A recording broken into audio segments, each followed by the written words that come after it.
is Hitting the Post, NorthJerseySports.com's original multimedia series talking all things North Jersey soccer. Brought to you by the Bergen County Education Association. Bergen County Public Schools work because the BCEA works with you.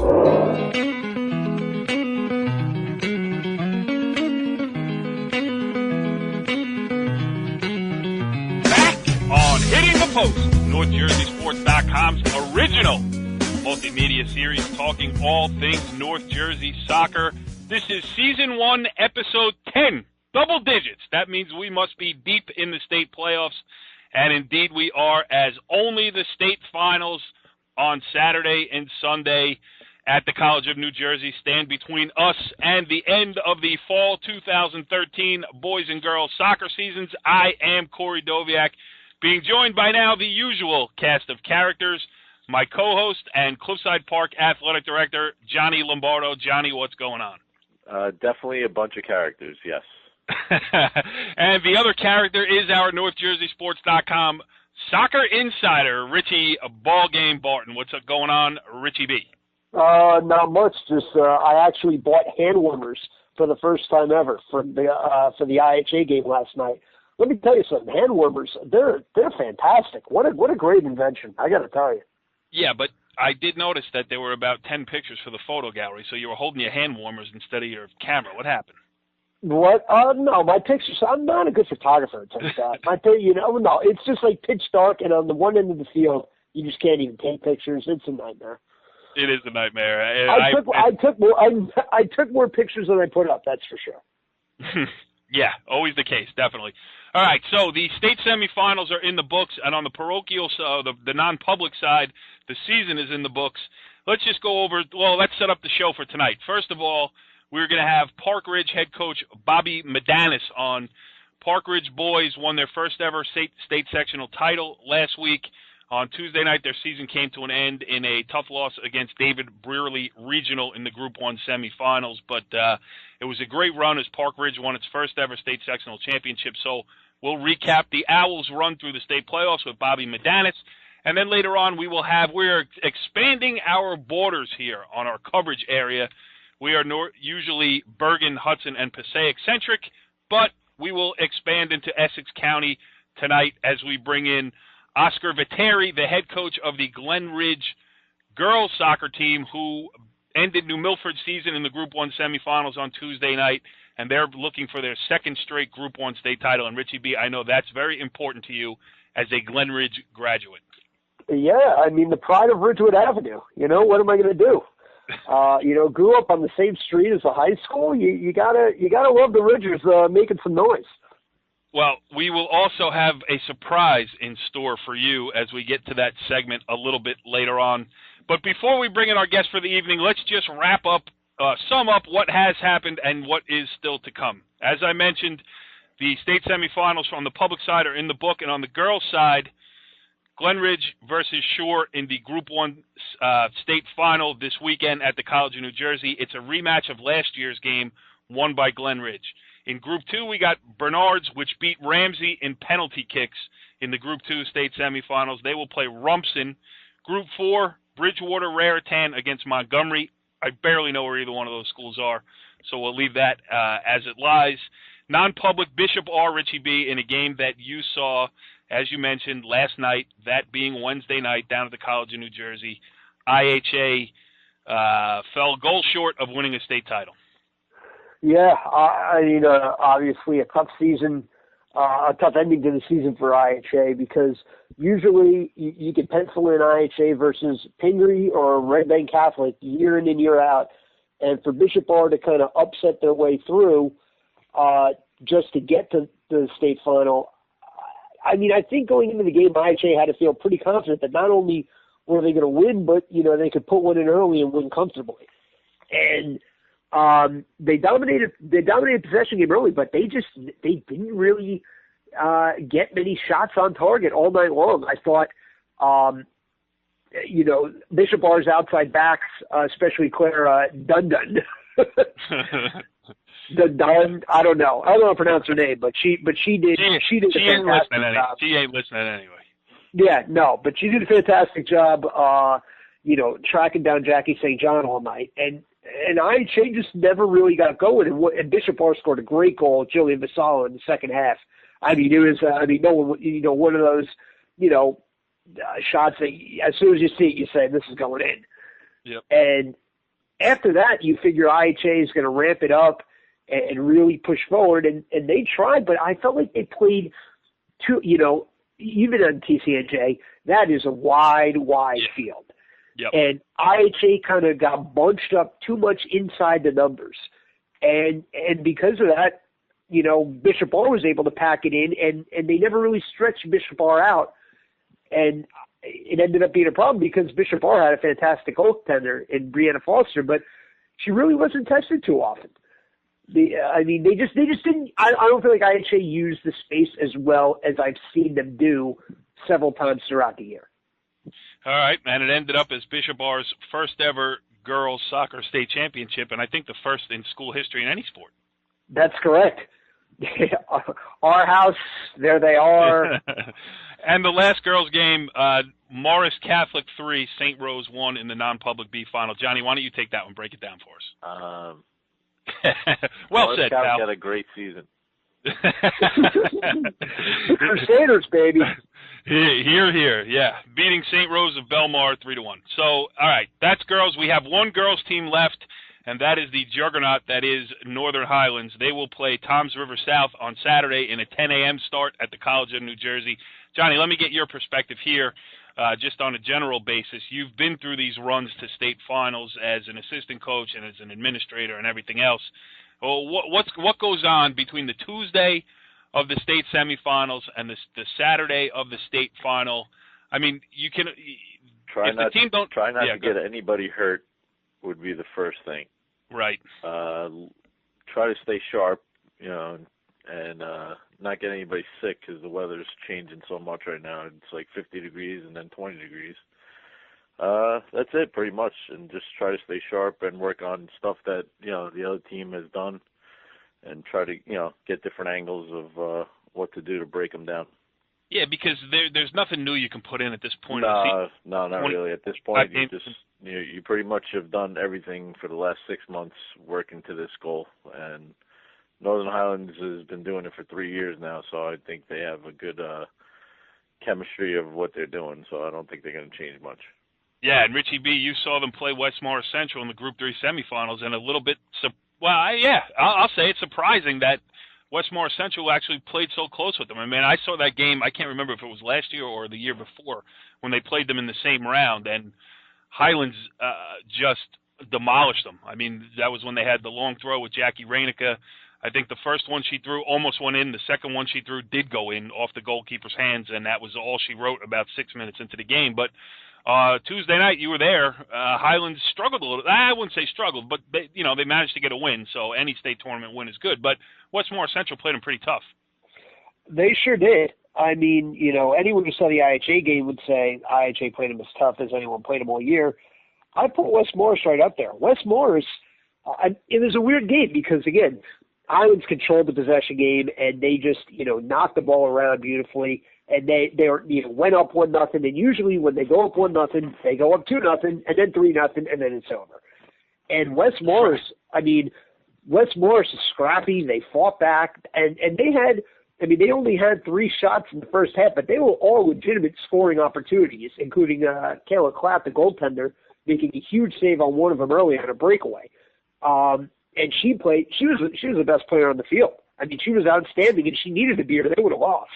I mean, West Morris put some fantastic shots on net, including one about as good of a shot and save that I've seen this year.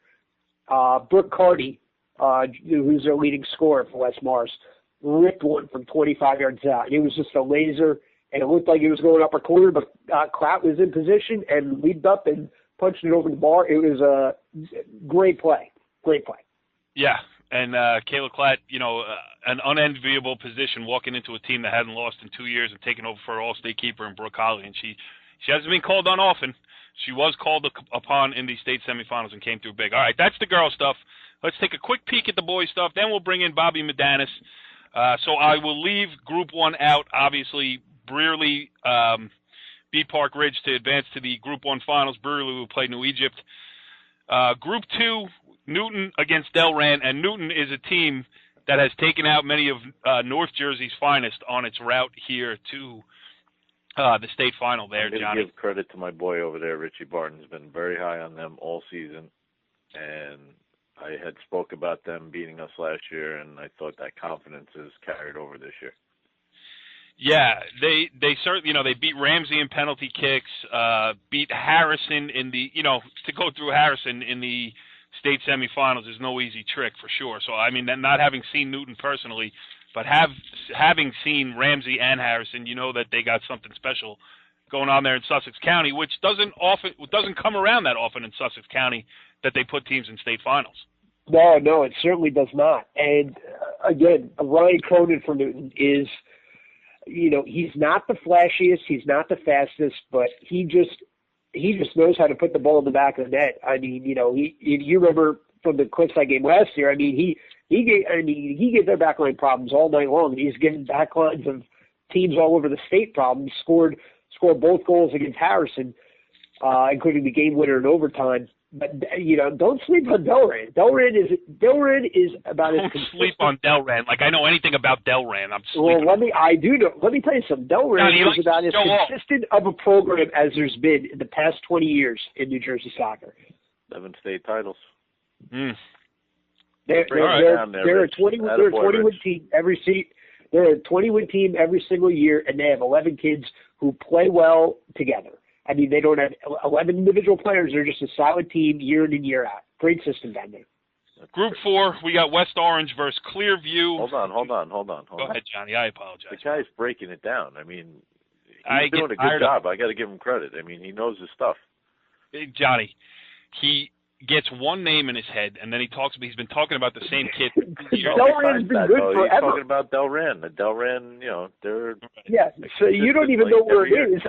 I'm breaking down systems for crying out loud. Formation. Good job. I will sit here quietly, and you tell me when I can continue with the big... All right, go ahead. Go with the Group 4.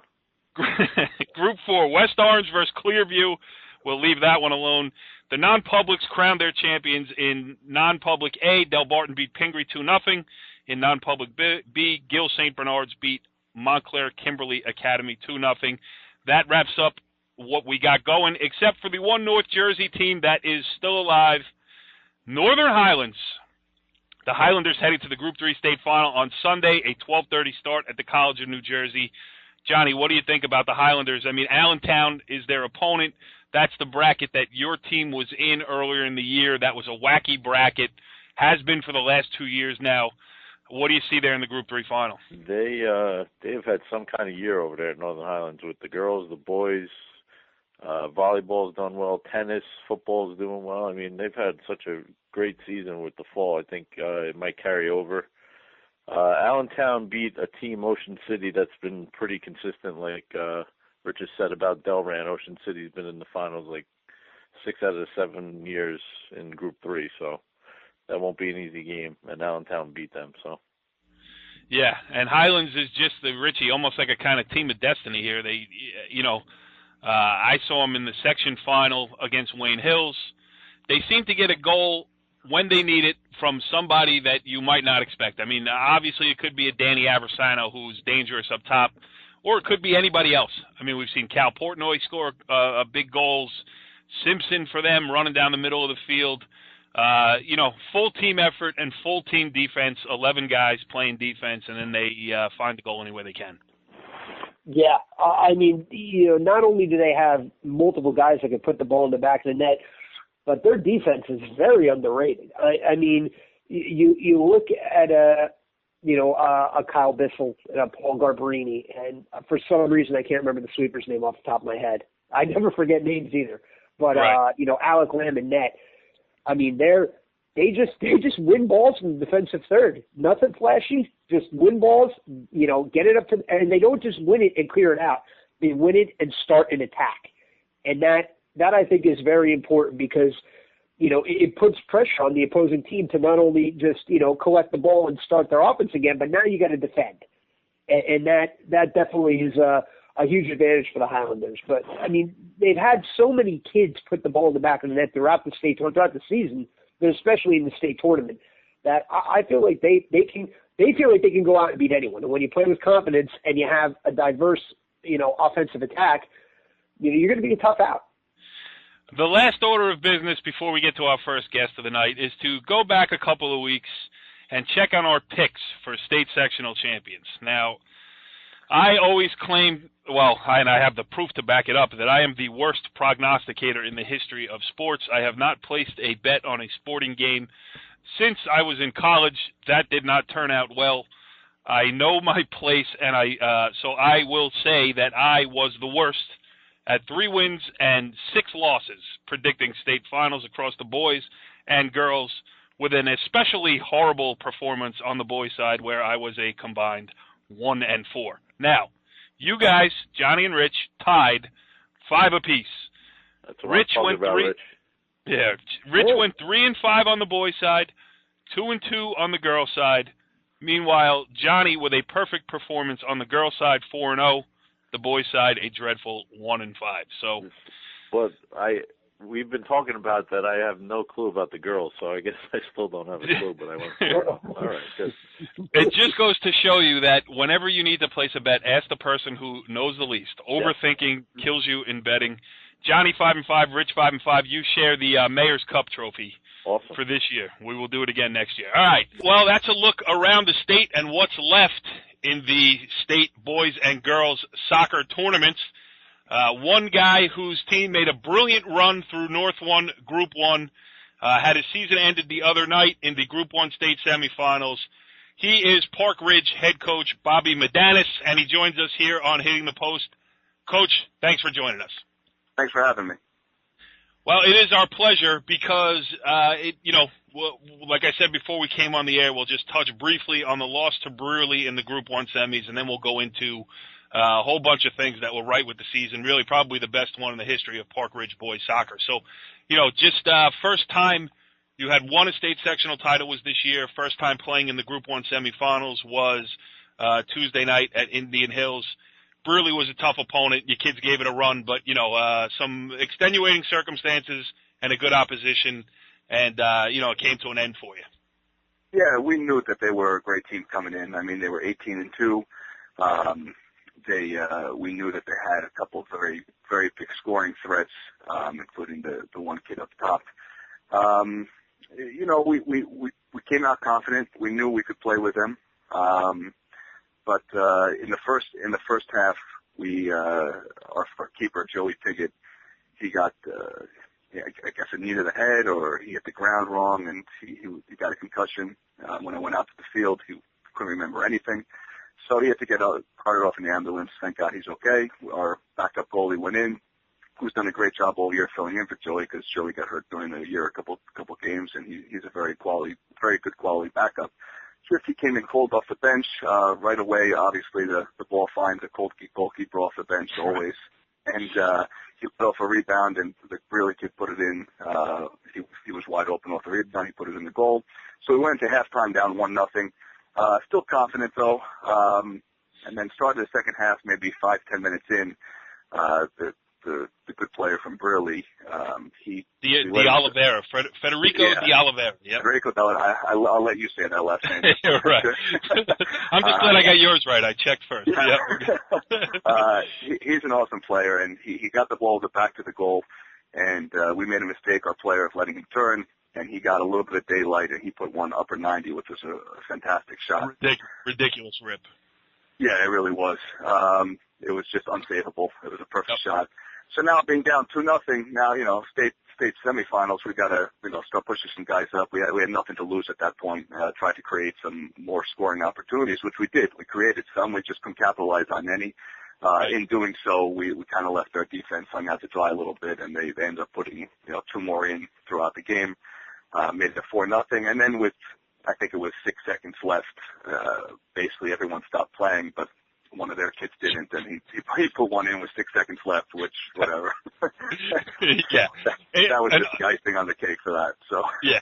But, listen, that, and I wrote in the article that I wrote on NorthJerseySports.com that combination up top with Costa and De Oliveira, that's would be a tough combination up top to handle for a Group 4 team, let alone Group 1. I mean, those kids were outstanding. So, listen, it happens in a state tournament. Sometimes you run into a buzzsaw, and done is done, whatever.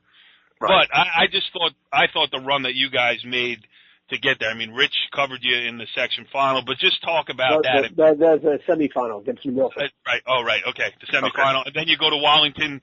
Night game in the section final. I mean, didn't give up a goal through the whole sectional tournament. Just talk about the run to the program's first ever sectional championship. Yeah, you know what? We started playing some really good soccer beginning to mid-October. I guess it took us a month or so just to start clicking with each other. And we got hot at the right time. I think going into the state tournament and throughout the state tournament, we won 10 out of our last 11 games. Our last loss was to Waldwick, I believe, 3-1 at their place about a week before the state tournament started. After that, before the state tournament started, we went up to Pequannock, which was a great soccer team, and we ended up beating them 2-0. I think that did a lot for our confidence, beating a team like that. So going into the state tournament, we were very confident. We were playing well. We were peaking at the right time. And we knew looking at the bracket, that some of those teams we've seen already, some we haven't, but we knew that if we played well, we could play with any of them, including the Waldwicks and the Wallingtons and the Pompton Lakes and all that kind of stuff. So we went in confident. First game against Hasbrook Heights, tough game. I was there, yeah. And Hasbrook Heights played well. They did. They played very well, and I think it was 0-0 at halftime, I think, from what I remember, or 1-0. I think it was 0-0. And then finally we ended up putting a couple in the back of the net. Going into Emerson the following round, Emerson's a team that's in the league, and we play every year. We had beat them. Go ahead, I'm sorry. The big rival, Emerson Park Ridge. Big Park Ridge Emerson rival, always has been. They do a great job over there, and we beat them twice this year, but they were both pretty close games, and anytime, no matter the skill level of each of our teams, anytime Park Ridge and Emerson play, they always seem to be very close, hard-fought games. So that was definitely a tough game going in, and we just played very well that day. My one forward, Danny DeBlassi, he just unleashed 4 awesome goals, shots right foot, left foot, and we put a couple late goals in. We won that game pretty easily, 6-0, which was a surprise. We didn't think it would be that kind of a game. And then going to New Milford, we didn't know too much about them, but they, we knew we were going to play the winner of New Milford Waldwick, and it was, I guess, a little bit of a surprise to us that New Milford came out on top there, because us not knowing much about New Milford, we knew how good Waldwick was. Right. They had a tough game against Waldwick. They won in PKs, and New Milford had a lot of talent on their team. They had a few very skilled players, and it was a really tough game. I guess we scored with 12 minutes left in the game after our 4th corner kick. We just kept getting corner kick after corner kick. And finally we put one in. Ball was bouncing around, and my one outside midfielder put it in. And then for the next 12 minutes, the longest 12 minutes of my life, that next 12 minutes. Right. And as the last 12 always are. Yeah, and then we finally, we went to Wallington. Wallington's a team that for the past 3 years, they've knocked us out of the state tournament. So we knew how good they were. Coach Mike Fromfield over there does a great job every year with our team.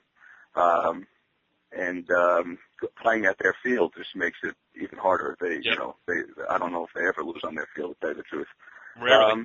But maybe again, it was 14. Maybe Harrison. Yeah. Oh, right, exactly. Yep. With 14 seniors, though, I think that really helped us going to that game because they've been there before. They've played in those big games. They've played at Wallington before. So the moment wasn't too big for them, I don't think. They were pretty confident going in. And I really think they wanted to end this year strong and winning the state sectional title at Wallington on their field for the first time in Park Ridge history was just an awesome, exciting feeling, not only for me, but for the kids, for everybody, for the town, for the parents, the fans. It was a great feeling. Yeah, it's a great story. Go ahead, Johnny. What do you got for the coach? Coach, mentioning that you had 14 seniors now coming off, the sectional final and making it to the state semifinals, how do you build from, for next year? Yeah, losing 14 seniors is tough, especially in a small school like Park Ridge. We have a bunch of young kids coming up that we're looking for them to contribute pretty good next year. A couple of them started for us this year. A couple of them came off the bench. A couple of them just sat the bench and just watched and got good experience. So although we are losing a lot of guys, I think we have a pretty strong nucleus coming back to fill those spots. Richie, what do you got to say for yourself? I'm going to jump in and talk about really, what did you feel that beating Pequannock, or did the turning point happen earlier in the season? Because talking to Joey after the Milford game, he said midway through the season, we would have been happy with winning, he's like 2 state tournament wins would be amazing. He's like, for us to get to, this is obviously before the section final, but, early October, section final was a pipe dream, it seemed. But right. Once they started playing with confidence, now you feel like not only can we get there, but we can win it. What do you think? Do you think the Pequannock game was a turning point, or did it come earlier? Because before you lost to Waldwick, you had a pretty good winning streak going. Yeah, you know where it's going to be strange that I'm going to say this, but I actually think the turning point was a loss we had at Hawthorne Christian. We lost that game 5-1 at their place halfway through the season, and we went in there confidently, but we just didn't play well. They played really well this year, and they smoked us that game. And after that game, I think it was just a wake-up call and a reality check for us, really. And we had the next day of practice, we did a lot of talking about it. We did a lot of talking about where we want to go and our goals. And I think, to tell you the truth, I know it sounds strange to have that come after a loss, but I think that was actually a turning point, because after that, that's when we went on our little winning streak until we lost to Waldwick, and we went on another winning streak. So I think that was a turning point, the Hawthorne Christian loss, actually. How about last one from us, and I'll let you go. We didn't mean to keep you this long to begin with, but no problem. The girls made a great run too. They made it to the section final. And a small town, small school soccer, a lot of community support. I'm sure those kids all grew up playing together, whether it be recreation soccer, club soccer, whatever it is. I mean, just talk about, once it starts to build, as you're both making runs in the state tournament, that groundswell that gets behind these small schools. Yeah, it was a really awesome thing to have happen this year. The girls team at Park Ridge with Coach Schneider, they do a great job every year. They had a great year, and just the buzz going around town with each of us, and through every round of the state tournament. Did the boys win? Did the girls win?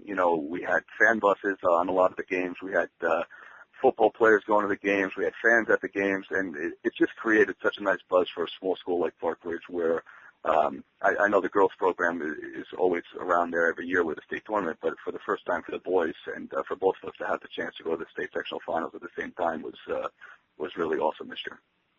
Bobby Meidanis, the head coach of the Park Ridge Owls, the North 1 Group 1 state sectional champion. Park Ridge Owls, congratulations on a great season, and thanks for joining us here on Hitting the Post. Thank you, guys. I appreciate you having me on. All right, Richie B. Well, this is the moment that I have been waiting for since I met these two gentlemen on Tuesday night. Joining us now is Glen Ridge girls soccer coach Oscar Viteri. Coach, thanks for joining us. You're welcome. And we will get into your big win over New Milford and your preparation for this weekend's Group 1 state final that you're looking to win for the second time in just a moment. But a new feature here on Hitting the Post on NorthJerseySports.com. The first time we have tried something like this, as we bring in a mystery guest from our co-host Richie Ballgame's Barton's illustrious past. Now, Richie, here's how the game is going to work. Okay, you ready? You get 5 questions. So please address your question to the mystery guest and see if you can guess the answer. Now, do you have a question? Male or female? Male. That's question number 1. Richie? Oh, is it Dubuque? Are you Joe Dubuque, mystery guest? I am not. Question number 3, Richie. I can't tell the voice. All right. Is this a current coach at Glen Ridge High School? Yes. Question number 4. Geez, I can't really pick up the voice. This is horrible. Is this person bow-legged? Somewhat. Richie, your last and final question. Has this person suspended me at any time? Coach, or mystery guest, have you suspended Richie Barton at any given time in his life? I did not have the power, but I may have. Richie B, do you have a final guess before we break? I don't. The answer is we are on the line with your high school boys soccer coach, Steve Reitberger. Coach, it doesn't even sound like you. That's because I'm a mystery guest. Right. Now you see, I think you were throwing a little fake voice at me. I got to tell you. Well, I'm actually on a car phone. I'm not driving, by the way, so it is totally safe. But at the end of a season, you tend to lose your voice near the end of the season. So, and maybe I'm just speaking. Maybe Richie's used to me yelling at him. Well, I had a lot of reasons on and off the field to be yelled at. So, Coach Reitberger, and let me set it up properly. I mean, you're a longtime head coach at Glen Ridge on the boys' side. Tremendous success in your program. I mean, can you give us one thing that you remember about a player like Richie Barton who really might not have stood out in your mind overall? Well, let me just say, first of all, it's an honor to be on the phone with Richie. You know, I've known Richie all his life, and I'm so glad to see, you know, his success here on the radio and and as a news reporter. I'm proud of what he's doing.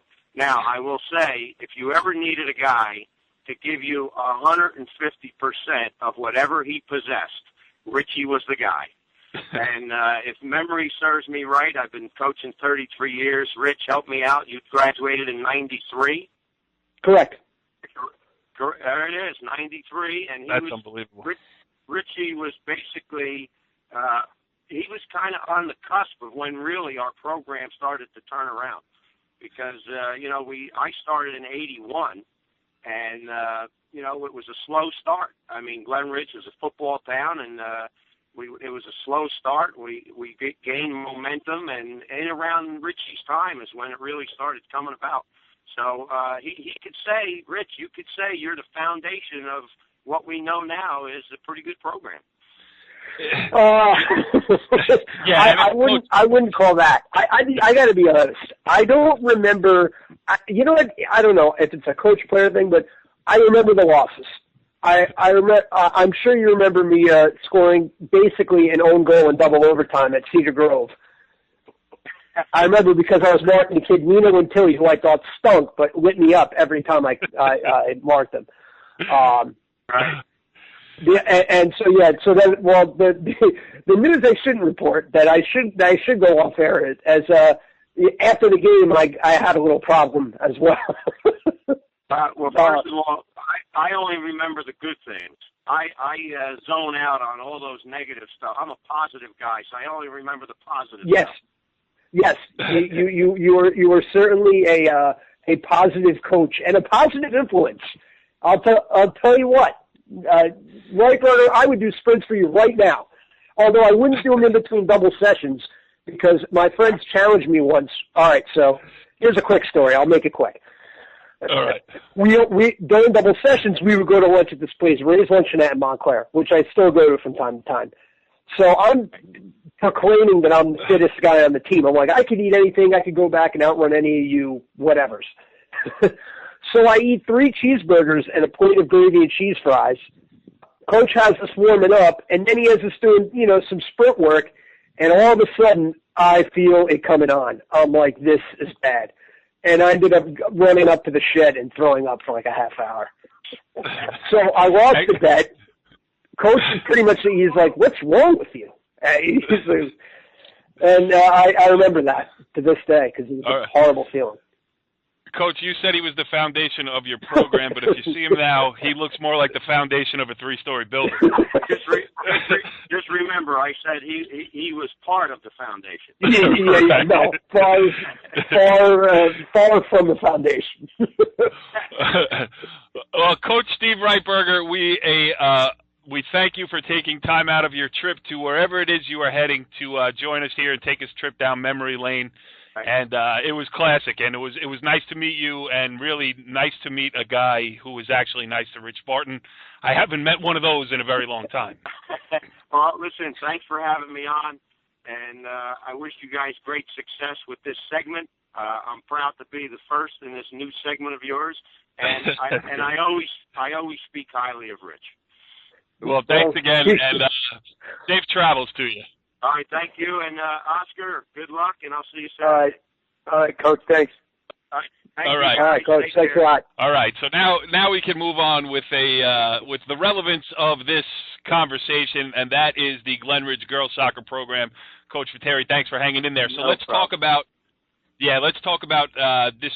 You got it rolling over there at Glen Ridge. You are the defending Group 1 state champions. You got a goal in double overtime the other night to knock out New Milford. I mean, just take us to where the program is right now after that big win over New Milford. How are you guys feeling? Well, I mean, I think the girls are feeling pretty good. You saw the game. It was back and forth. It was a very good game, like I expected. Always the crossovers are pretty tight. They had their chances early on. In the second half, and even in the first overtime, they could have beat us. Talked before going into overtime. It's a matter of who capitalizes on other teams' mistakes. And I don't think it was a mistake. I just think one of my girls made a great run. Shannon Marhan made a great run, opening up the second overtime, and it just happened to get to Thomas and Kennedy, who just tucked it in and to send us back to College in New Jersey this Saturday. Yeah, absolutely. Richie, go ahead. What do you got for the coach? You're a big athletic supporter from Glen Ridge. Yep. that I am. Coach, I mean, just talk about Group 1 teams, generally play other Group 1 teams, a couple Group 2s here and there. Your schedule is so tough year in and year out. Talk about how that prepares you mentally and physically for the grind of a state tournament. We're battle tested. I mean, we play there's no rest in that conference. There's no you play 3 games a week, sometimes 2, but you're facing Montclair. Also, Coach, Coach, for those who aren't that familiar, talk about some of the teams that you play. We're the smallest team in that conference, the American Division. You're playing Montclair, Group 4. You're playing Milburn, I believe they're Group 4 now. You're playing Columbia, Group 4. You're playing West Essex, Group 3, strong program. Caldwell, strong program. Livingston, as we know, it's Montclair and Livingston this year were top 20 teams. We started off in the top 20, but once you get knocked off, you're basically out. That's what happens. But I prepare my girls every year. One game at a time. We don't look past anybody. You can't look past anybody in this conference. It's a grind, and if we succeed and make it through without major injuries, we're going to have success in the state tournament because we're playing the best teams every week. So, in my opinion, if you succeed and do well in the conference, you're just going to have some more success during the state tournament. It's funny. A lot of the Group 4 schools, et cetera, and even the Group 1s, I mean, the first goal every year is to win a league title. Right. Second is to win a county. Third is to win a state. Right. For you, that's a little bit tough because of what you just mentioned with all the competition you're playing there, the overall talent level in the Essex County. So when you get to the state tournament, that's really your chance to break out and get some exposure on a statewide level that you girls deserve. I mean, I watched you play the other night, and I was very impressed. Yeah, we've been in this division, there's actually 3 divisions. There's an A, B, and C. In the years past, in the beginning when they started these conferences, we were in a B division, and we won it. We won it the first 2 years. So the setup is if you win, you bump up, which is great. And you want to be, all the teams really, I want to be in A division because I know the top quality teams are up there, and you want to play against better quality teams. It's better for your program, better for your players, and prepares you for the state tournament. And when we do well in the conference, we always finish 3rd or 4th, and that's pretty good for a Group 1. And also, the county tournament, we always think the last 3 years we've been in the semis. We lose to like a Livingston or a Montclair. But they're good games. Girls come out and play. Once we get through the conference play, I personally, as a head coach, I love the state tournament. I always have in all the teams that I coached.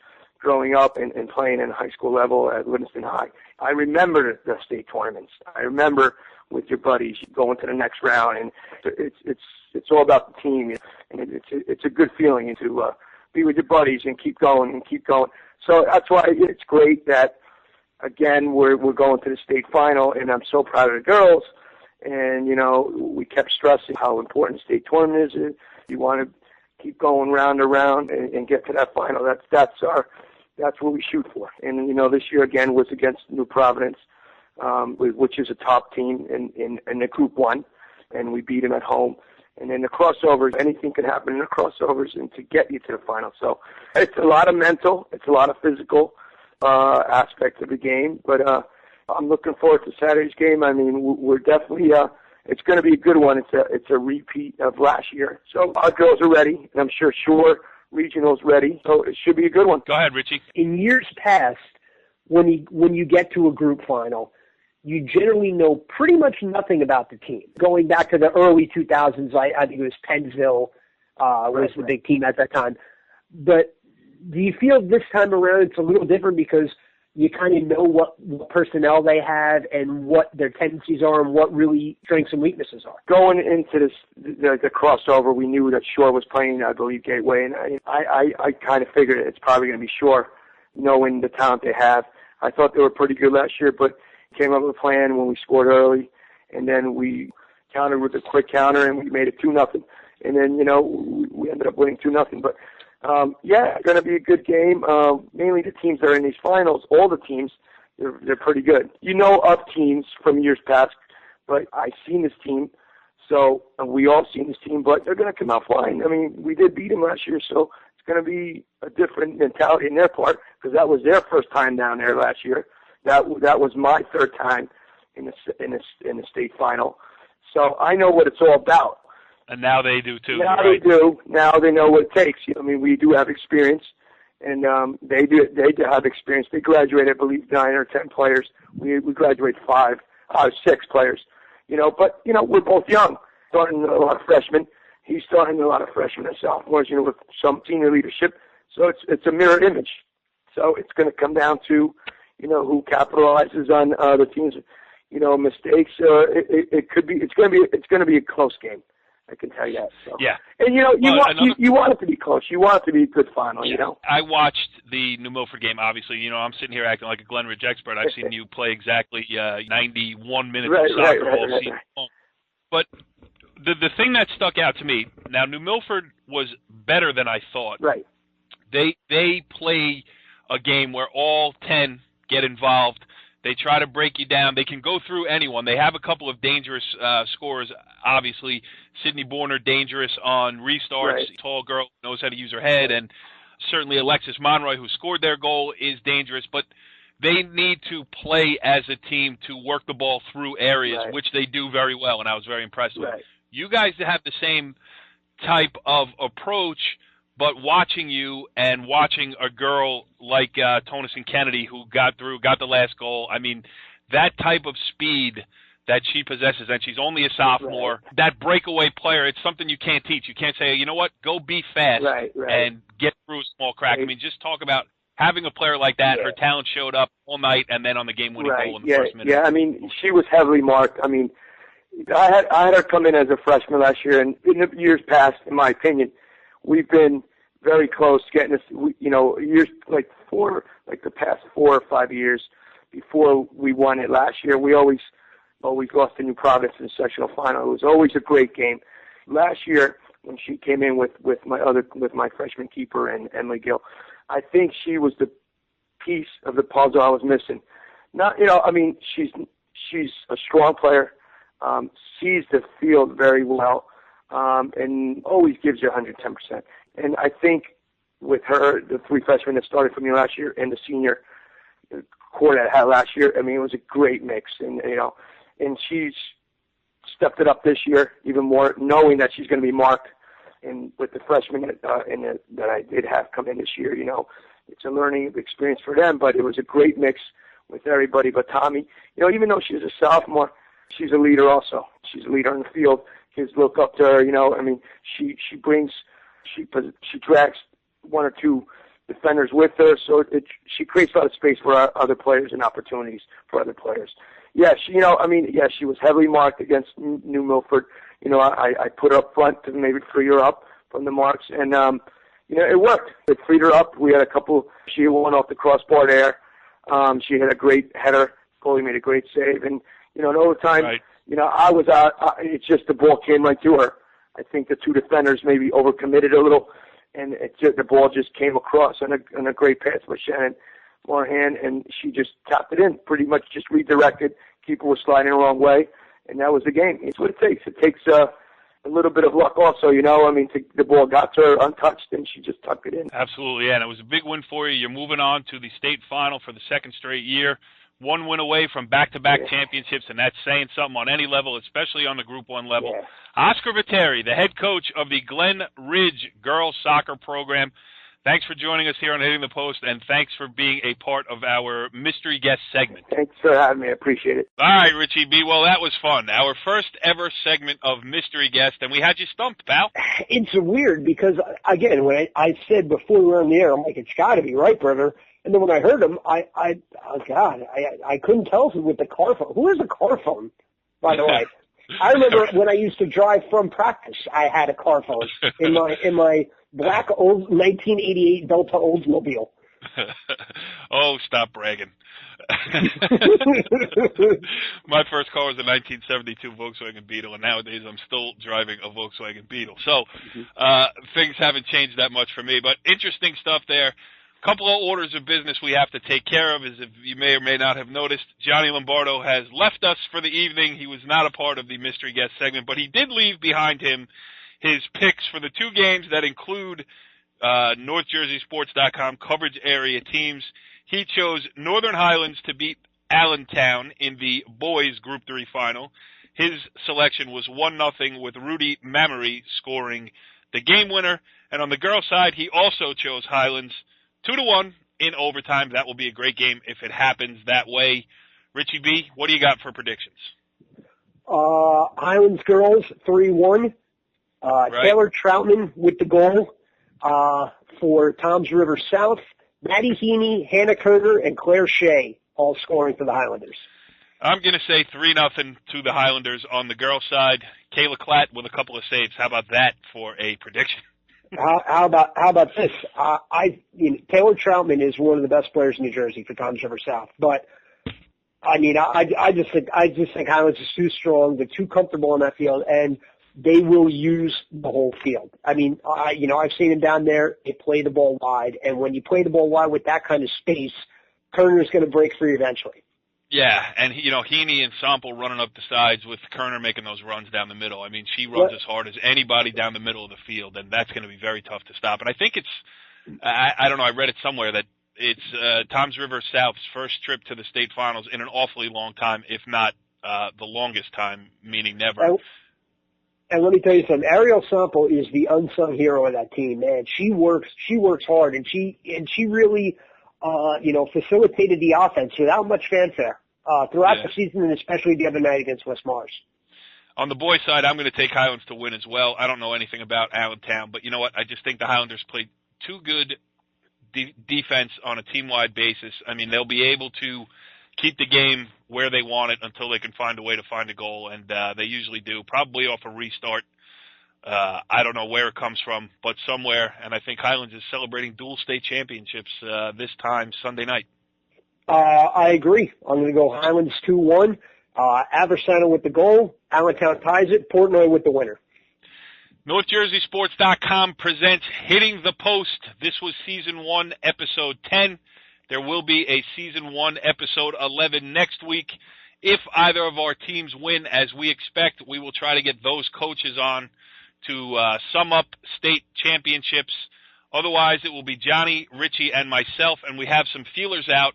We're going to do a little Academy Award type presentation where we say goodbye to some very familiar names around North Jersey soccer, guys who are moving on, giving up their head coaching positions. We won't say too much more about it now, but next week should be fun because, things change on the coaching benches all across New Jersey around this time every year, and a couple of interesting names are moving on from their posts. So we'll have more on that next week on Hitting the Post. Until then, we'll see you, Richie B. Travel safely on your way down to the College of New Jersey this weekend. Well, it should be no problem, being I am the foundation of the Glen Ridge boys soccer program. Right, absolutely. See you next week. Follow the leader.